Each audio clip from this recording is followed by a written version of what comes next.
Hi friends, அஸ்ஸலாமு அலைக்கும். இன்றைக்கி பச்சை மிளகா புளி மண்டி எப்படி செய்யலான்னு பார்க்கலாம். பச்சை மிளகா ஒரு 150 கிராமு நீளமாக இருந்ததுனால ரெண்டாக நறுக்கி நடுவில் ஹோல் போட்டு வச்சுருக்கேன்.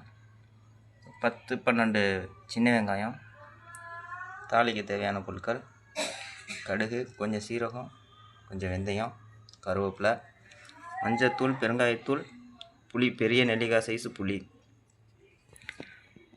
காரத்தை பேலன்ஸ் பண்ணுறதுக்கு நான் கொஞ்சம் கருப்பட்டி எடுத்துருக்கேன். கருப்பட்டியை நல்லா ஃபைனலாக மிக்ஸ் பண்ண போகிறோம். வாங்க ஃப்ரெண்ட்ஸ், எப்படி செய்யலாம்னு பார்க்கலாம்.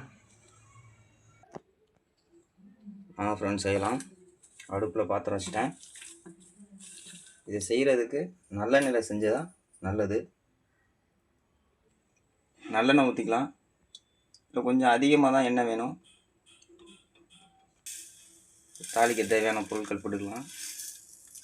கடுகு கொஞ்சமாக, வெந்தயம், சீரகம் கொஞ்சமாக.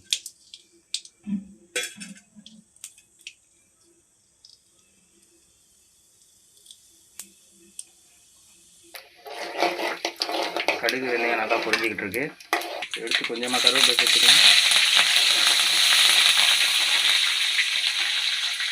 நறுக்கி வச்சு சின்ன வெங்காயம்,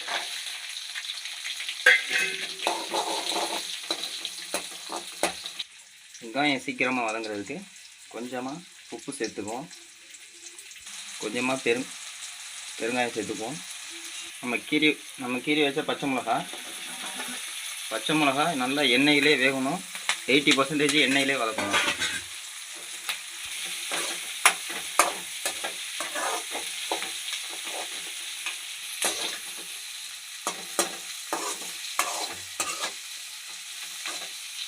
பச்சை மிளகா 60% மேலே நல்லா வதங்கிருச்சு எண்ணெயிலேயே. இப்போ பச்சை மிளகா கலர் மாறாமல் இருக்க மஞ்சத்தூள் போட்டுக்குவோம்.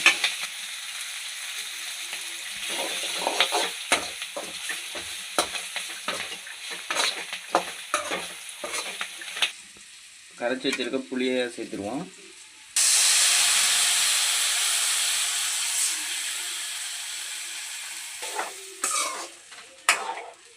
எண்ணெய் பிரிஞ்சு நல்லா புளி வற்றி வரணும். அது வரைக்கும் குக் பண்ணிக்குவோம்.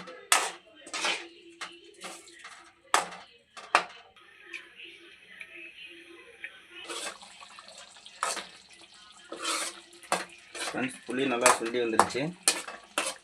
இந்த ஸ்டேஜில் வெல்லம் சேர்த்துக்கலாம். வெல்லம் இருந்தால் வெல்லம் சேர்த்துக்கோங்க. நான் இப்போ கருப்பட்டி சேர்க்குறேன். கருப்பட்டி